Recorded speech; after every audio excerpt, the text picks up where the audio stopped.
Box to Box Media Network. Hai, saya Andreas Bordes, dan pada podcast kali ini saya akan sharing tentang gimana caranya mengatasi rasa galau. Dan biasanya perasaan ini dialami oleh kamu yang berusia belasan sampai 20-an tahun awal gitu ya. Perasaan galau gitu. Dan biasanya penyebab rasa galau ini macam-macam. Tapi kalau misalnya kita saripatikan gitu ya, penyebabnya itu adalah satu yang namanya realita yang tidak sesuai dengan ekspektasi. Contoh misalnya kamu berekspektasi kamu bisa berhasil atau sukses misalnya di usia muda. Kamu pengen banget itu, tapi belum terwujud.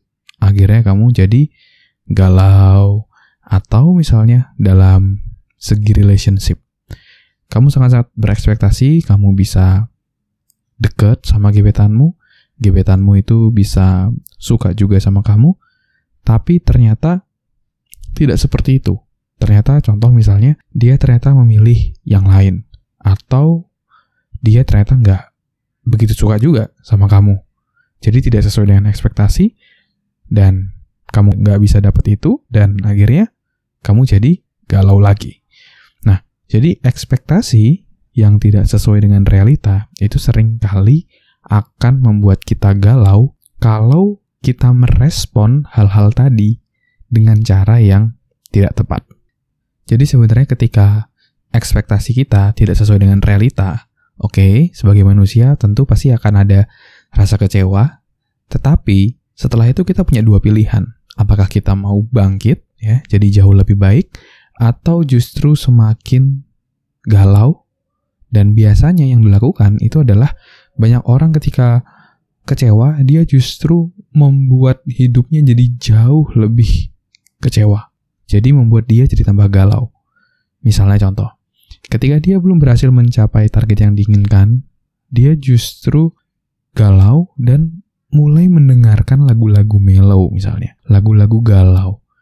Dan bayangin ada orang yang seperti itu, ada orang yang kecewa, lalu ia mendengarkan terus-menerus lagu-lagu galau, dan kata-kata galau tadi berputar terus di otaknya. Pertanyaannya, apakah dia bisa jadi bangkit kalau misalnya polanya seperti itu? Tentu akan sangat sulit gitu. Maka dari itu, kita harus mengubah dari apa yang kita dengarkan, apa yang kita tonton. Karena apa yang kita kondisikan ke pikiran kita, itu akan mempengaruhi emosi kita. Jadi yang misalnya saya lakukan, kalau misalnya saya belum berhasil mencapai apa yang saya inginkan, saya nggak pernah gitu ya, jarang banget dengar lagu-lagu yang galau. Sebisa mungkin saya dengar lagu yang positif. Ketika saya kerja, ketika saya lagi mandi misalnya, lagi apapun itu, saya sebisa mungkin selalu dengar lagu yang positif, lagu yang penuh semangat, sehingga itu akan mempengaruhi emosi saya. Jadi contohnya ketika saya belum berhasil dalam suatu bidang, it's okay. Tapi saya nggak mau berlarut-larut dengan lagu-lagu yang membuat saya semakin galau. Tapi saya ubah menjadi lagu-lagu yang positif, lagu-lagu yang optimis, menonton film-film yang seru, yang lucu, bukan film-film yang galau gitu. Lalu baca-baca berita ataupun konsumsi sosial media, itu juga yang positif, yang membuat kita jadi jauh lebih semangat. Jadi saya sangat-sangat menjaga pikiran saya dari hal-hal yang kurang positif. Dari lagu, dari film, dari apapun itu, saya sangat protect pikiran saya. Karena saya mau jadi orang yang positif. Untuk itu, saya harus memasukkan ke otak saya hal-hal yang positif. Dan biasanya orang yang galau itu karena dia memasukkan dalam pikirannya lagu-lagu yang mellow, lagu-lagu yang galau, sehingga hidupnya berasa sangat-sangat galau gitu.